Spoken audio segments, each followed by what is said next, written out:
আচ্ছা, এখন এই কোডটা যেটা আমরা একটু আগে প্রিন্ট করলাম, 10টা ভ্যালু, মানে 10টা ভ্যালু ইউজারের থেকে ইনপুট নিয়ে 10টা প্রিন্ট করে দেখাচ্ছি, এই কাজটা আমার কি 10টার জন্যই সবসময় হবে?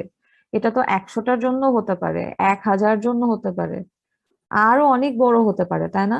তো এই ভ্যালুটা সবসময় ফিক্স না। শুধু এটা কেন, 9ও হতে পারে, 87ও হতে পারে। মানে অ্যারের সাইজ তো আমাকে সবসময় এভাবে ফিক্স করে দেওয়া নাও থাকতে পারে। এরকম হতে পারে যে আমি হচ্ছে অ্যারের সাইজটাকে নিয়ে নিতে চাচ্ছি, একটা এন দিয়ে, নাম্বার, এটা দিয়ে আমি নিয়ে নিতে চাচ্ছি যে এই এন এর একটা ইউজার ইনপুট নাও, সেটা যদি 87 হয় তাহলে অ্যারের সাইজ 87, এরকম। তো সেই ক্ষেত্রে এইভাবে যদি তুমি লিখে রাখো তাহলে সমস্যাটা কি হবে? এন তো তুমি ডিক্লেয়ার করে আসোনি, তাই না? আবার যদি এন ডিক্লেয়ার করো, এখানে ইন্ট এন বলে রাখো যে এন হচ্ছে একটা ভ্যারিয়েবল, এভাবেও লিখো, তাও কিন্তু অ্যারে সাইজ নিতে পারবে না, সে তোমাকে বলবে এনটা ইনপুট নাও কোনো জায়গা থেকে। সো তুমি এই ইন্ট এন লেখার পরে এখানে ইনপুট নিতে পারো। আরেকটা কাজ করতে পারো, এটা একটু কমপ্লেক্স হয়ে যায়, এর থেকে সহজ উপায় হচ্ছে তুমি এখানে যদি এন সাইজ ধরো 1000, 1000 না, 100-র মধ্যে নিবা, তাহলে তুমি এখানে 100 বলে অ্যারেটাকে ডিক্লেয়ার করে রাখো। এইবার তুমি এন এর ভ্যালুটা নাও, ইন্ট এন, যেটা আমি এখানেও লিখতে পারতাম একসাথে এন আর আই কে। এবার প্রিন্টএফ, একটা ভ্যালু যদি ইনপুট দিতে বলি, এন্টার দা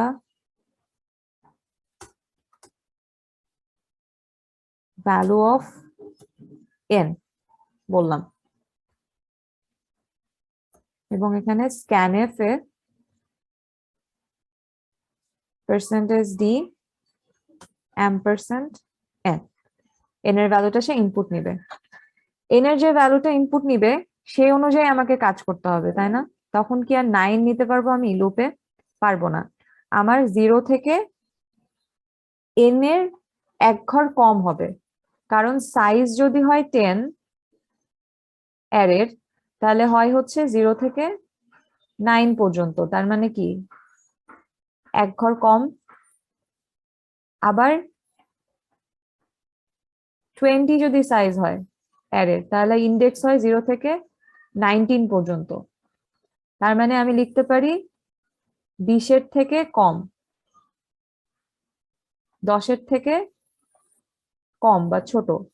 10-এর থেকে ছোট মানে কি, 0 থেকে 9 পর্যন্ত।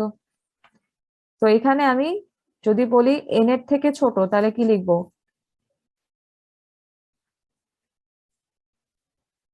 Less than N. তাহলে 0 থেকে এন এর ভ্যালু যদি 10 হয় তাহলে কি হবে, 10-এর এক কম, 9 পর্যন্ত এই লুপটা কাজ করবে।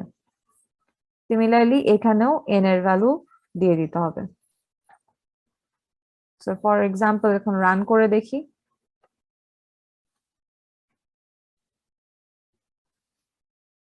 ভ্যালুটা এন্টার করতে বলছে। ভ্যালু ধরো আমি নিলাম, ছোটই নি, 3 নিলাম। তাহলে 3বার আমাকে এখন ভ্যালু দিতে হবে, মানে 3টা ভ্যালু আমি অ্যারেতে অ্যাসাইন করব। তো সেটা নিলাম হচ্ছে 11, 22, 33। এই যে অ্যারের 0-তে 11। আচ্ছা, এখানে একটা এরর দেখাচ্ছে, দাঁড়াও।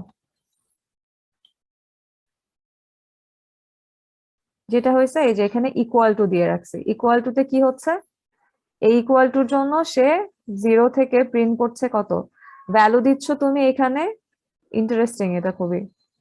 তো তুমি ভ্যালু দিচ্ছ হচ্ছে ইন্ডেক্স 0, 1, 2 তে 11, 12, 13, 3টা ভ্যালু দিলা। এখন প্রিন্ট করতে এসে সে দেখছে তোমার ইন্ডেক্স কত পর্যন্ত যাচ্ছে। এখানে 0 থেকে এন এর সাইজ ছিল 3, সো ইন্ডেক্স যাচ্ছিল 0, 1, 2 পর্যন্ত, 3-এর এক ঘর কম। এখানে এসে কি দেখলো, প্রিন্ট করার সময় 3-এর সমান পর্যন্ত, তাহলে ইন্ডেক্স কত পাচ্ছে, 0, 1, 2, 3। পাওয়ার পরে সে কি করলো, 0, 1, 2 তে তো তার কাছে অলরেডি ভ্যালু আছে, এটা 22,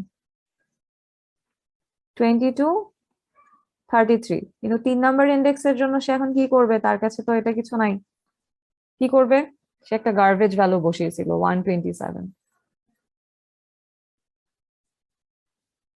মেমরি কখনো ফাঁকা থাকতে পারে না, মেমরিতে কিছু একটা না ভ্যালু থাকেই, সেই ভ্যালুটা সে একটা র্যান্ডম ভ্যালু নিয়েছিল, সেটাই প্রিন্ট করে দেখালো যে আমি 3-তে কিছু একটা রেখেছি, কিন্তু এটা কিন্তু অ্যাকচুয়ালি এরর। সো অবশ্যই আমাদের ইম্পর্টেন্ট জিনিস কি, এই লুপটা খেয়াল করতে হবে। এই যে এইটা যদি আমি এখন রিমুভ করে দিই, তাহলে আমার ইন্ডেক্স হয়ে গেল 0 থেকে 2 পর্যন্ত। এবার ঠিকঠাক প্রিন্ট করবে। n এর ভ্যালু 3, 11, 22, 33, এই যে।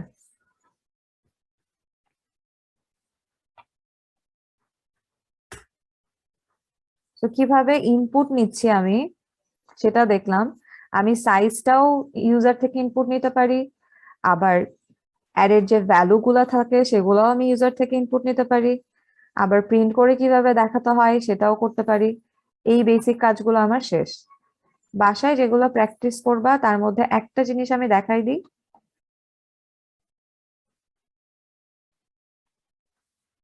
এই অ্যারেটা হচ্ছে এই মানে সরি এই প্রোগ্রামটাতে হচ্ছে আমাদেরকে সাম করে দেখাবে। যদি অ্যারেতে আমার টোটাল থাকে 3টা ভ্যালু 1, 2, 3, তাহলে 3টা ভ্যালুর সামেশন হচ্ছে কত, 6। এই কাজটা করে দিবে হচ্ছে আমার এই কোডটা। তো এখন এতক্ষণ যতটুকু করলাম ঠিক ততটুকু এখানে করা আছে। যেমন দেখো এখানে একটা অ্যারে নেওয়া 100 এবং এন বলে আমি একটা সাইজ নিয়ে নিচ্ছি, যে 1 থেকে 100-র মধ্যে যে কোনো একটা সাইজ আমি অ্যারের ডিক্লেয়ার করতে পারি।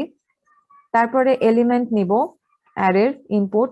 সো ফার্স্টে প্রিন্ট এফ করলাম যে এলিমেন্ট দাও আই নাম্বার ইন্ডেক্সের, স্ক্যান এফ করে নিচ্ছি। এটা আমি যেভাবে লিখছি সেভাবেও তোমরা করতে পারো, সমস্যা নাই। আর এখানে প্রিন্ট এফ দিয়ে input the elements in the array এটা বলে নিচ্ছে, ওই যে আমরা এন্টার দ্য ভ্যালু বলছিলাম সেটাও বাইরেই করে নিচ্ছে। সো যেটা হবে যে বারবার প্রিন্ট করবে না, লুপের মধ্যে দিলেই বারবার প্রিন্ট করে, বাইরে থাকলে একবারই দেখাবে। এরপরে যখন ভ্যালুগুলো আমি ইনপুট নিয়ে নিচ্ছি, আমার অ্যারেতে ভ্যালু এক্সিস্ট করছে, সে ভ্যালুকে আমার সাম করে দেখার কথা। তাহলে সেই অ্যারের সামেশনটা আমি কিভাবে করতে পারি, একটা নর্মাল যেভাবে আমরা আগে সাম করতাম সেভাবেই। সাম প্লাস ইকুয়াল মানে হচ্ছে সাম ইকুয়াল টু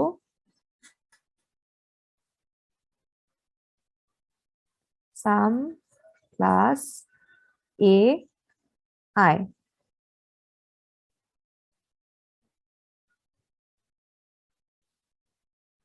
কাজটা কিভাবে হবে আগে একটু রান করে নিই, তাহলে তোমাদের বুঝতে ইজি হবে। Input the number of elements to be stored in the array. দেখি কি কি নাম্বার স্টোর করা যায়। টোটাল নাম্বারটা চাচ্ছে এখানে আর কি। সো আমি কম দিই, 4 দিলাম। 4 দিলাম হচ্ছে সাইজ, অ্যারের সাইজ। সো 4টা এলিমেন্ট নিবে। Input the elements in the array. Okay, so ফার্স্টে দিলাম 1, তারপরে দিলাম 3, তারপর দিলাম 2, তারপরে দিলাম 1। তাহলে সামেশন আসার কথা হচ্ছে 7। এই দেখো, sum of all elements stored in the array is 7। সবগুলা যে এলিমেন্ট ছিল অ্যারেতে সেগুলোর টোটাল সামটা এখানে আমাকে ক্যালকুলেট করে দিল। কিভাবে করলো, এই পর্যন্ত যে কাজটা অ্যারের মধ্যে ভ্যালু নেওয়া, এই পর্যন্ত কাজটা করছে এই লুপটা।